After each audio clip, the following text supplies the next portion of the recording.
potong lidahnya. Teori mimetik di lagu Gajah Tulus.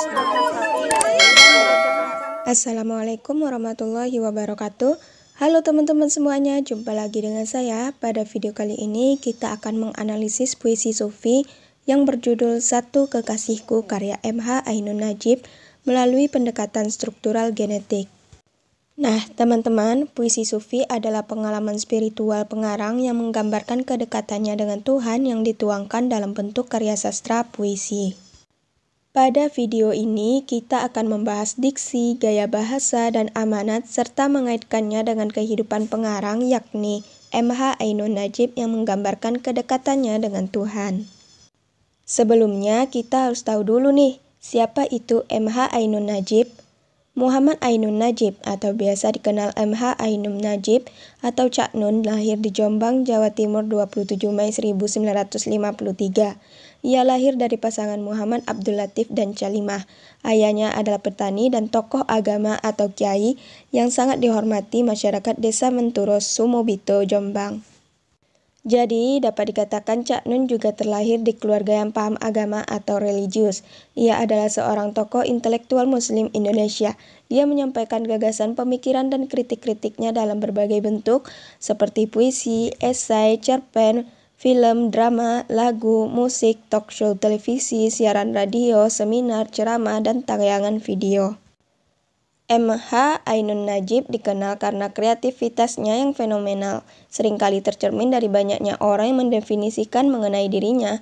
Ada yang mengenal dirinya sebagai penulis, seniman, budayawan, penyair, cendekiawan, ilmuwan, sastrawan, aktivis pekerja sosial, pemikir, dan kiai. Sehingga banyak orang mengatakan Cak Nun adalah manusia multidimensi. Nah, itu sedikit gambaran tentang M.H. Ainun Nadjib. Berikut kutipan lengkap puisi sufi yang berjudul Satu Kekasihku karya M.H. Ainun Nadjib.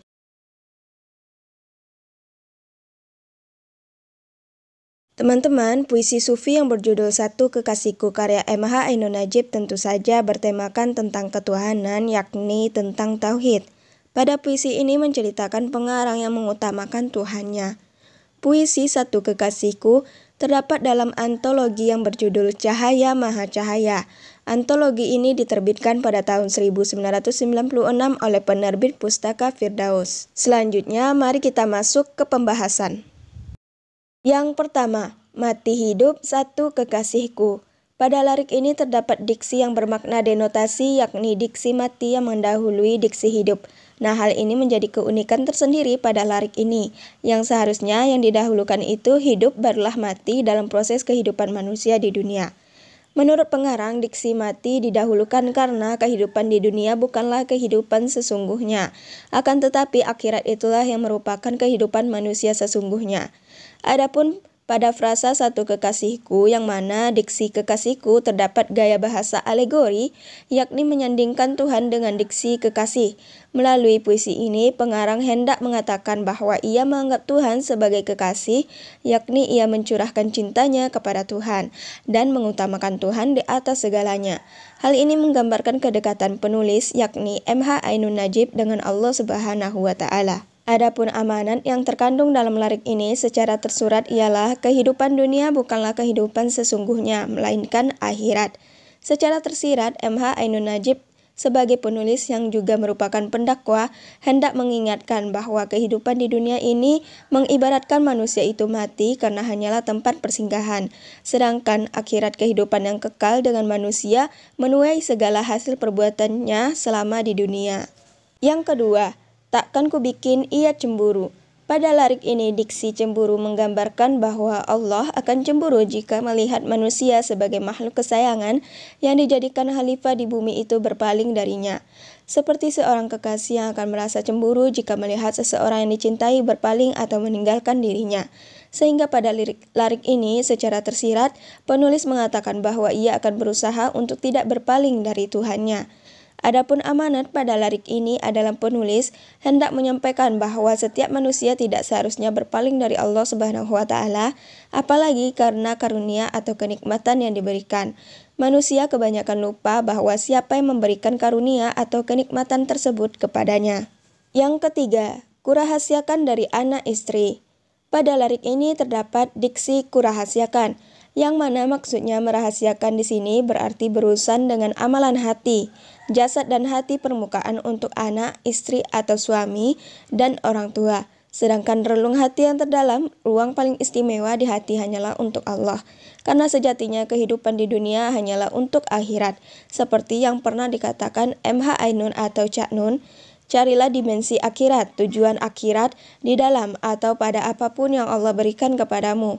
Dikasih duit, dicari akhiratnya. Dikasih istri atau suami, dicari akhiratnya. Dikasih pekerjaan, dicari akhiratnya.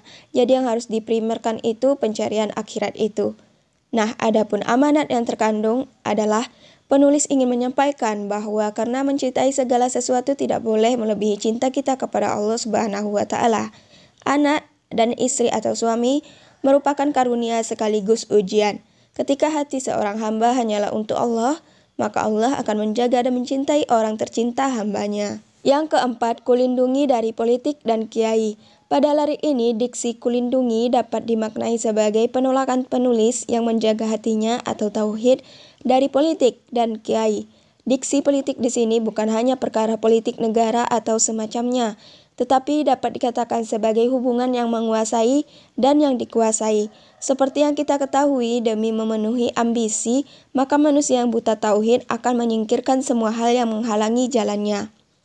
Selain itu, diksi kiai mengacu pada ulama-ulama yang tinggi ilmu keagamaannya, tetapi rendah dalam pemahaman keagamaan itu sendiri. Mereka sekadar mengatakan kembali hal-hal yang dikatakan Allah dalam Al-Quran, seperti burung beo yang terlatih tanpa menggiring umat pada pemahaman agama yang lebih lanjut, yakni pemahaman yang lebih dalam, sehingga umat tergerak dan bergairah meningkatkan kualitas keagamaannya, serta kualitas pengenalannya pada Sang Pencipta.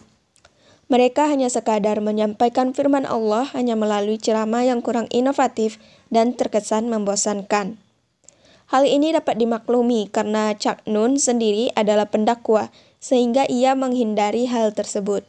Adapun amanat yang terkandung adalah agar selalu menjaga tauhid dari hal-hal yang dapat merusaknya. Nah, jadi dari pembahasan tersebut, puisi Sufi yang berjudul Satu Kekasihku karya MH Ainun Najib menggambarkan kedekatannya dengan Allah.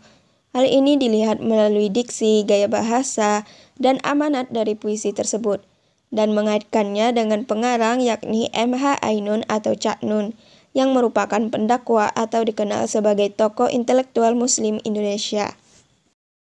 Sampai di sini pembahasan kita pada video kali ini. Semoga video ini bermanfaat bagi teman-teman semuanya. Lebih dan kurang saya mohon maaf. Wassalamualaikum warahmatullahi wabarakatuh. Sampai jumpa di video selanjutnya.